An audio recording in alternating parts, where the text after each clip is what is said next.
It was approaching 2 a.m. on April 15th, 1912. Nearly all of Titanic's lifeboats had been launched from the foundering vessel, which would shortly make her final plunge. Chief Officer Henry Wilde, once described by Officer Lightoller as a big, powerful chap, was assisting in the launch of Collapsible Sea, one of the last boats to be successfully launched from the ship. He approached a tall, willowy man dressed in striped pajamas, slippers, and an overcoat, who had been assisting passengers into the boats. "There are no more women on board the ship," he said. The man in his pajamas appeared to shuffle back, away from the Engelhart-style collapsible boat. He and Officer Wilde exchanged some words. Then, quite suddenly, Officer Wilde bundled the man up into his great arms, threw him into the lifeboat, and began lowering away. It would be the last time either of them would ever lay eyes on one another. Officer Wilde would be dead within the hour. Once Collapsible Sea was lowered into the water, J. Bruce Ismay, dressed only in his nightclothes and a coat, began assisting with the rowing. With his back to the dying ship, the crown jewel of the White Star Line, Ismay pulled away. Never looking back, he pulled away. The sounds of explosions, of decks breaking apart and collapsing, lapped at his backside. The screams of the dying raked at the nape of his neck. He never turned around. To do so, he would have lost cadence with the other rowers. So he kept at his work, pulling away, pulling away, pulling away. And so, to J. Bruce Ismay, Titanic's final breaths were experienced as a horrifying soundscape. He did not see her lights flicker out, nor did he see her stern rise like a great finger pointing at the sky. The ship of dreams, now an incomprehensible nightmare, shuddered and moaned just out of his periphery. He kept pulling away. These desperate, chaotic, traumatizing few minutes would come to define the rest of his life. He never looked back. He kept pulling away.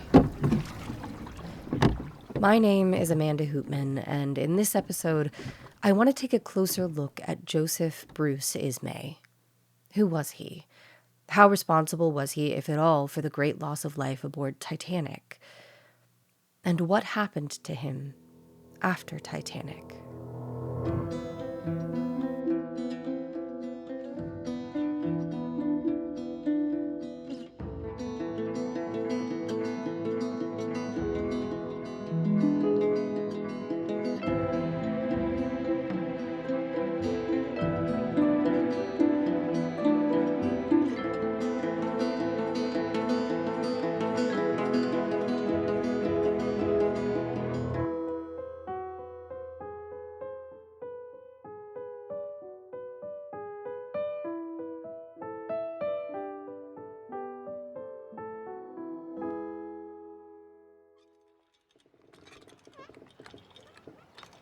Collapsible Sea reached Carpathia at about 5:45 a.m. Among those saved with Bruce Ismay were several of the Lebanese third-class families who survived the sinking, including the Nakids, the Yusufs, and the Baklinis, as well as 9-year-old Frank Goldsmith Jr. and his mother Emily. The Goldsmiths were a British family that were emigrating to join Emily's family in the United States. Frank Sr. never made it to a lifeboat. It took little Frank years to come to terms with the fact that his father was never coming to join them in their new home in Detroit, Michigan. Even as a young man, he half expected his father to suddenly walk through the front door one day. "Hello, Frankie." Frank and Emily settled near Detroit's Navin Field, home of the Detroit Tigers. Every time the crowd cheered for a home run, Frank was reminded of the screams of the dying in the water on April 15th, 1912. That roar of sound, like screaming locusts. When he grew up and became a father himself, he never took his children to baseball games. When Bruce Ismay boarded Collapsible C, he was under the impression that the 30 or so women and children in his boat were the last that had been on the ship. When he learned that Titanic went down with women still aboard, he was nearly catatonic with grief and shame. Ismay climbed the Jacob's ladder to Carpathia's boat deck. Silently, he watched the tragedy unfolding before him. Survivors tearfully reunited with loved ones, or, more often than not, waiting for a reunion that never came. He edged slowly away from the railing of the decks until his back was pressed up against Carpathia's bulkheads. Someone asked if he would like to go into the saloon for some soup or a drink. He refused. Again, he was implored to go have a hot meal, and he responded that he would rather not. He would rather be left alone in some quiet room. The ship's chief surgeon, Francis McGee, led Ismay to his own quarters. Not long after, Dr. McGee brought in another survivor, 17-year-old Jack Thayer. Jack had leapt from Titanic in her final moments and spent the night clinging to the overturned Collapsible B. Jack's father, first-class passenger John Thayer II, perished in the sinking. The Thayers had been fairly well acquainted with Bruce Ismay while aboard Titanic, and Dr. McGee hoped that a familiar face like Jack's might encourage Ismay to start talking again. It didn't. Jack later described Ismay as being seated on his bunk, still in his pajamas, staring straight ahead and shaking like a leaf. His hair, once black with streaks of gray, had turned completely white. As Jack spoke to him, desperately trying to bring about any response, Ismay continued to look ahead with a fixed stare. He was still staring, utterly inert, when Jack left the room. Ismay spent the journey to New York sequestered in the doctor's cabin and sedated with heavy doses of either opium or laudanum. When he did eat, it was only of a little consommé, and when he did speak, it was almost entirely of his singular new obsession, that he should have gone down with the ship. J. Bruce Ismay had been the chairman and managing director of the White Star Line and the president of its parent company, the International Mercantile Marine. Officially, he was aboard Titanic as a passenger, not as her ship owner, and certainly not as a member of her crew. But he was the highest-ranking White Star employee to survive the disaster, and that would be his undoing.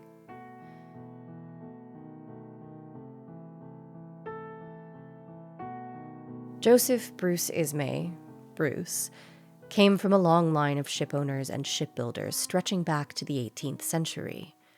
Bruce's father, Thomas Henry Ismay, had been perhaps the greatest shipowner of Victorian England. Young Thomas grew up in the early years following Victoria's accession, carving model boats with a penknife and dreaming of the day that all ships would resemble the newest fleet of iron-built ships. By the time he was 30, Thomas was a director of the National Line and purchased ownership of the then-failing White Star Line. Under Thomas Ismay's leadership, White Star developed its years-long partnership with Harland & Wolff shipbuilders, and he saw to the company's association with luxury and comfort for all of its passengers.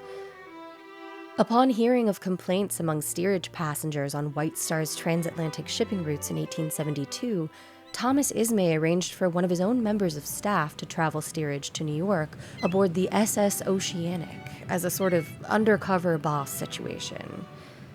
Once he received the final report of the less-than-ideal conditions in Oceanic's cheapest accommodations, Thomas and his partners at Ismay, Imrie and Company overhauled White Star's staterooms and amenities, especially for its steerage passengers, which also translated to soaring profits for White Star Line, as more than 12 million people relocated to the United States from abroad from 1870 to 1900 alone, the vast majority of them through New York. Working-class immigrant families could now make the transatlantic journey in relative comfort. It's no wonder they chose White Star. As Victoria entered her golden jubilee and Thomas Ismay neared the age of 50, he decided to mark the Queen's Jubilee by establishing a pension fund for Liverpool's seamen. He established the fund with an initial contribution of £20,000, around £2 million in today's sterling, from which Liverpool's older and disabled sailors could withdraw an annual pension of about £20, about £2,300 in today's money. Not the biggest sum in the world, but probably a significant gesture to a disabled sailor in 1887. Shortly after Thomas's death in 1899, White Star Line was absorbed into the International Mercantile Marine, J.P. Morgan's attempt at monopolizing the shipping industry, and Thomas's son, Bruce, was made chairman. Bruce had been a terribly sensitive, shy lad his entire life. When he was only 9, his older sister, Mary, with whom he was very close, contracted scarlet fever and died. Not long after that, his younger brother, Henry, also passed away, and Bruce struggled to recover from the loss of his siblings. Though his parents were very devoted to one another, and Thomas's financial success meant that Bruce and his surviving siblings would grow up never wanting for anything, Bruce seemed to wilt somewhat under the stern discipline of a Victorian father. In Understanding J. Bruce Ismay, Clifford Ismay recalls an anecdote of Bruce taking his father's favorite horse out riding one night along the River Dee without asking permission. At some point during the ride, the horse stumbled on the sand and broke its leg. Somewhat understandably furious now that he had no choice but to euthanize his favorite horse, Thomas chewed Bruce out for borrowing a horse without his permission. Bruce was so horrified by the entire situation that he rarely ever rode again. He seemed to be, at all times, terribly affected by a deep-seated sense of shame and insecurity. Perhaps he was afraid of disappointing his well-respected and exacting father with whom he often butted heads. Where Thomas would carefully consider every angle of a problem before acting, the quick-thinking and impulsive Bruce would act immediately, often to Thomas's frustration and chagrin. At some point during his school days, Bruce tried to counteract his innate shyness by putting on a defensive, brusque facade, which caused him to be disliked by most of his peers, save for those who knew him well. Childhood and school days were a lonely period for Bruce. As a young man, he began his apprenticeship at White Star Line. On his first day, Bruce hung his coat and hat up next to his father's in Thomas's office, just as he always had when visiting the White Star offices many times before. But now he was there as an employee, not Thomas's son and guest. Thomas called in a clerk and said, "Please inform the new office boy that he is not to leave his coat and hat laying about in my office." Which, listen, we all get what you're trying to do here. You want to make it crystal clear that your little Nepo baby isn't going to have any special privileges in the office. But Bruce was utterly humiliated in front of his new coworkers. Thomas was a bit of an asshole. Bruce took everything a little too personally. This was a terrible combination of personalities. The result was J. Bruce Ismay growing from an insecure and anxious little boy into an insecure and neurotic young man with a massive inferiority complex. He also just grew into a massive man. He was 6'4" and an athlete, allegedly an excellent tennis player, even on that late 19th century nutrition plan. Between the ages of 21 and 23, he jettisoned off on a grand tour of sorts, mostly spending his time in Australia and East Asia, and shortly after his return to England, he left once again for New York, where he would take a position at White Star's New York office. Getting out from under Thomas's thumb was one of the best things to happen to Bruce, and it seems one of the best things to happen to Bruce's relationship with his parents. He flourished in New York as a young man out on his own for the first time. In New York, he would meet two very important people: his future wife, Julia Florence Schifflin, and William Randolph Hearst. Hearst moved in New York's elite social circles, the same ones that Bruce quickly fell into when he moved to the United States. Circles that included Harold Sanderson, a future head of White Star Line and father of the man who would go on to marry Bruce's daughter, Evelyn. After making their brief acquaintance, Hearst asked Bruce to go into business with him. Bruce declined, citing his distaste for Hearst's brand of yellow journalism. Hearst took the slight very personally. Allegedly, following the sinking, the Hearst-owned newspapers were the most critical of J. Bruce Ismay, coining the nickname the Coward of Titanic and describing him as yellow-livered. I couldn't find any contemporary articles specifically from Hearst papers to compare with other contemporary headlines, so I can't personally confirm that this truism is even true. But we do know that most of the press had it out for Bruce in the aftermath of the sinking, with many surviving papers featuring headlines that highlighted the inconvenient fact of his survival. He was an easy target, a millionaire, a man, and a high-ranking White Star employee. He also hadn't made any friends in the media in the years leading up to the disaster. He was as unpopular with the press as he had been with his school peers. He wasn't a terribly eloquent speaker and so rarely gave interviews. Before 1912, when asked for comment, he would annoyingly remind the reporters that White Star Line had a publicity department. This hesitance to be forthright made him, in the eyes of the press, first a pain, and later an enemy.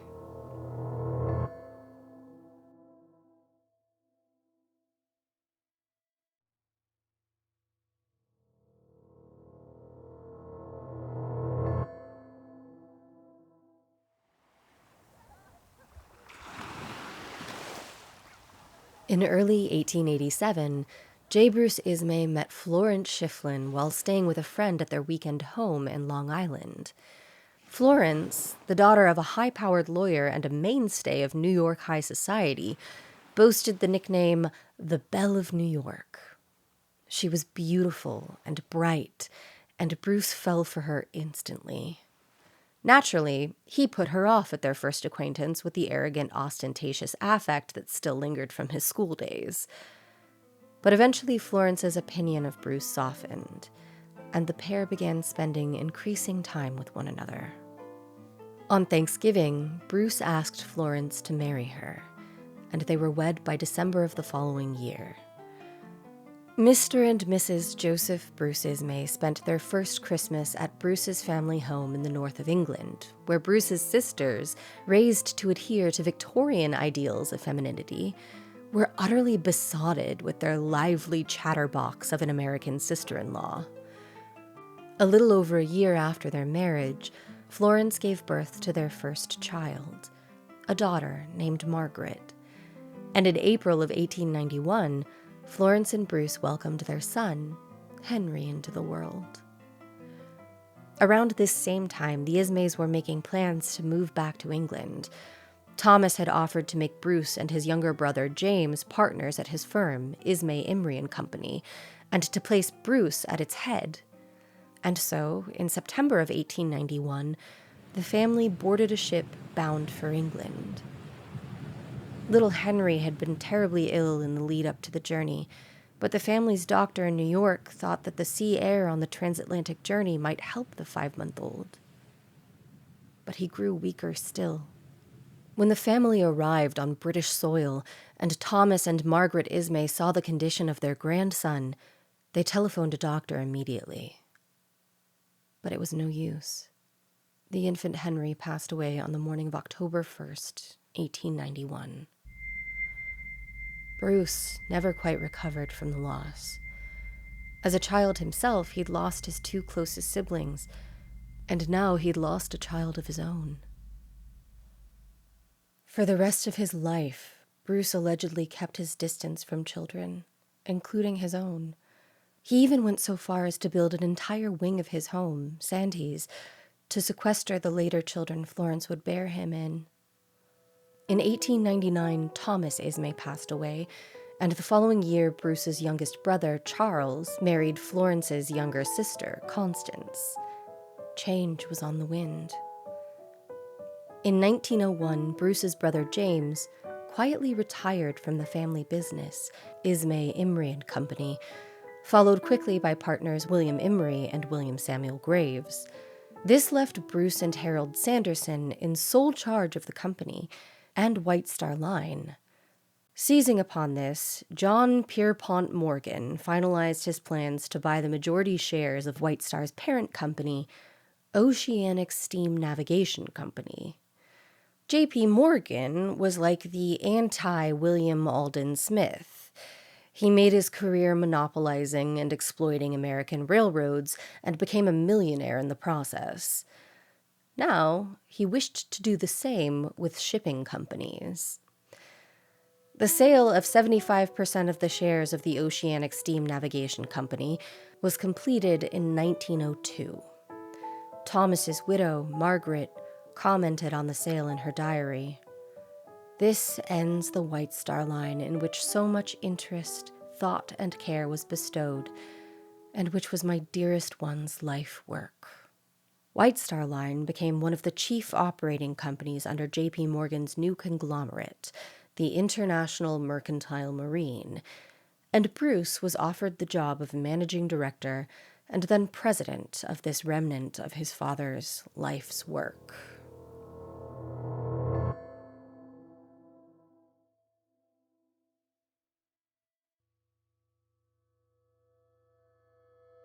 Legend has it that the decision to build the Olympic-class liners was made over one fateful dinner in 1907 at the home of Lord William Peary. Lord Peary was the chairman of Harland and Wolff Shipbuilders. Over the course of this fabled and perhaps apocryphal evening, as Bruce and Florence chatted and dined with Lord Peary and his wife, Margaret, the two men formulated White Star Line's response to the Cunard Line's newest ships, the Lusitania and the Mauretania.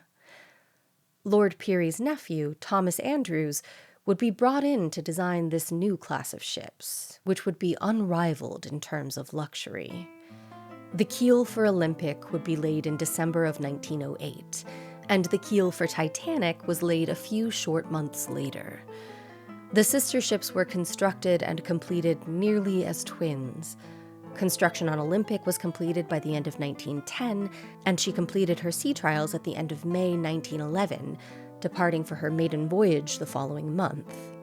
Titanic completed her sea trials by April 2nd, 1912, and was ready for her maiden voyage just a few short days later, on April 10th. J. Bruce Ismay occasionally accompanied White Star ships on their maiden voyages, as was the case with Titanic. Florence and their 4 children, however, would not accompany him, choosing to stay in England and enjoy their Easter holiday. Bruce took the first-class parlor suite that was originally intended for J.P. Morgan. The 2 most expensive parlor suites, the deluxe parlor suites, were the most luxurious accommodations on the ship and featured 2 expansive private promenade decks. If you've seen the 1997 film, Rose and Ruth DeWitt Bukater and Cal stayed in a deluxe parlor suite. That really distressing tea scene where Cal slaps Rose happens on the private promenade. J.P. Morgan canceled his plans to travel aboard Titanic's maiden voyage due to a change in French export laws. Basically, France was trying to limit how much art wealthy Americans could take back to the United States, so J.P. Morgan had to take an unexpected trip back to Paris to ensure that all of his expensive souvenirs he bought on his European vacation got out of the country before the law went into effect. So, J.P. Morgan canceled his fancy passage, and J. Bruce Ismay got an upgrade. The U.S. inquiry into the sinking of the Titanic concluded that while J. Bruce Ismay did not explicitly order the captain to increase her speed, his presence and Thomas Andrews' presence on board may have influenced Captain E.J. Smith to drive the ship faster than he otherwise would have. At the limitation of liability hearings held in New York in late 1913, first-class passenger Elizabeth L. Lynes claimed to overhear a conversation between Captain Smith and Bruce Ismay, wherein Bruce seemed to urge the captain to increase speed, allegedly saying, we will beat the Olympic and get into New York on Tuesday. But in the days leading up to Titanic's launch, there had been a coal strike, and when she left Belfast, the ship was carrying only about 6,000 tons of coal, which was considered to be just enough coal to make her transatlantic crossing a few days later. To exacerbate this coal shortage, a small coal fire broke out while she was en route from Belfast to Southampton. Coal fires were not uncommon on ships at the time, but given the shortage, it's likely that if Bruce Ismay had any opinion at all on the speed of the ship, that opinion was directly related to the conservation of the coal supply. I feel a complicated way about the limitation of liability hearings. On the one hand, they were White Star Line's attempt to cap payouts to survivors and victims' families at around $92,000 total, a sum equivalent to the scrap value of the salvaged lifeboats and paid fares aboard a ship that was sitting on the bottom of the Atlantic and was insured for $5 million. If White Star was found responsible for the sinking, they'd have to pony up more compensation for the victims. But under limitation of liability laws at the time, the only way to prove that White Star was at fault was to prove that a White Star employee, and not a member of the ship's crew, was liable. This essentially meant Ismay's head had to be the one on the chopping block to get any justice for the victims. And there's just no evidence that J. Bruce Ismay did anything that led to the events of April 14th and April 15th, 1912. During her cross-examination, it was revealed that Elizabeth Lyons couldn't be sure that the men she claimed to hear talking about beating the Olympic were even Captain Smith and J. Bruce Ismay. When asked if either man was bearded, mustachioed, or clean-shaven, she couldn't say. When asked about how tall the man she identified as Bruce Ismay was, she said she couldn't say. When asked what the color of his hair was, she said she couldn't say. When asked if he was bald or even had hair, she still said she couldn't say. Once again, the actual man was 6'4", with a nice thick head of salt and pepper hair and a big handlebar mustache. When asked again how tall he was, Elizabeth Lyons replied, "Ordinary height, I should say." The ordinary height for men in 1912 was about 5'8". Again, my feelings are complicated. White Star Line is ultimately the villain here, and Ismay, as the face of the company, is complicit in cheating so many victims out of just compensation after the fact. But I also want to defend him from accusations of causing or contributing to the disaster, or that he behaved with cowardice at any point during the evacuation, because those claims simply don't stand up to scrutiny. Even the poorly aged Edwardian expectation that he failed to lay down his life raises some questions. That he was one of only a few passengers who never donned a life belt that night, and that in official testimony, Officer Lightoller described him as being bundled up into a lifeboat by Chief Officer Wilde, seemed to imply that J. Bruce Ismay actually had every intention of going down with the ship. It's impossible to really ever know. What we do know is that Bruce expressed a deep sense of guilt and shock following the sinking, and that after the official inquiries, he refused to ever speak of Titanic again.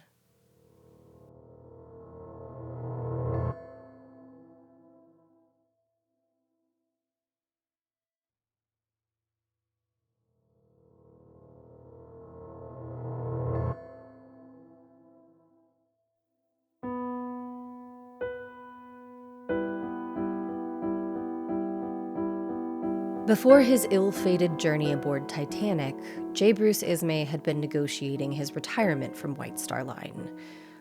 Following the sinking, he stuck around long enough to oversee the massive overhauls to White Star's fleet. Safety improvements that included the addition of davits that could hold more lifeboats and the construction of more watertight doors. Bruce officially retired from the presidency of IMM and thereby his position as chairman of White Star on June 30th, 1913. After retirement, Bruce and Florence purchased a lodge, Costello, sight unseen, in Cosla, Ireland, a quiet village on the River Coshla in County Galway. Costello was intended to be a summer home, but the Ismays also often spent Christmases there, preferring it to the hustle and bustle of their main residence in Mayfair. The first Costello lodge burnt down in 1922 during the Irish Civil War, and a new one was built in 1925. Bruce and Florence loved the community in the small fishing village, and Florence would make annual visits to the national school, leaving boxes of sweets in each classroom for each of the school children. By 1932, Bruce's health was beginning to fail.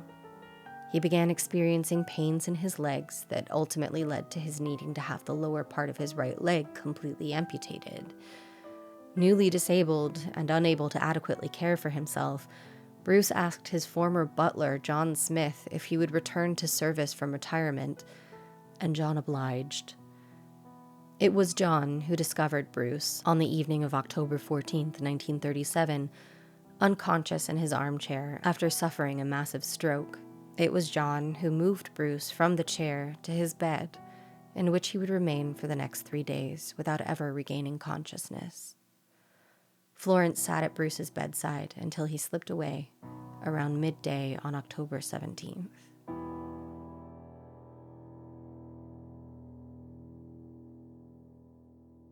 Bruce never spoke of Titanic in the 25 years following the disaster. Florence banned any mention of the topic in Bruce's presence. But on the occasion of Bruce's final Christmas, in 1936, he suddenly broke his quarter-century of silence. Upon learning that his grandfather had once worked in the shipping industry, one of Bruce's grandsons asked him if he'd ever been shipwrecked. One can imagine a chill settling into the room, the adults tense and disquieted by such an innocent yet painful question.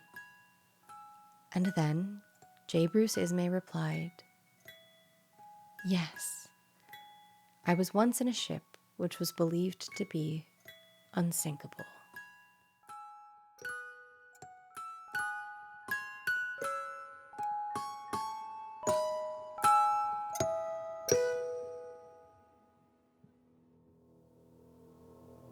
After Titanic is a podcast by Bashback Productions, written, recorded, and edited by Amanda Hoopman. Music by Neely Farrell, artwork by Paul Scott Canavan. Full cast list, transcripts, and sources are available on AfterTitanic.com. After Titanic is supported by our generous Indiegogo backers and patrons. Help support the podcast by heading to patreon.com/AfterTitanic, where you'll get exclusive access to our Discord server and join an entire community of fellow Titanophiles to hang out with between episodes. I've been your host, Amanda Hoopman. Thanks for listening.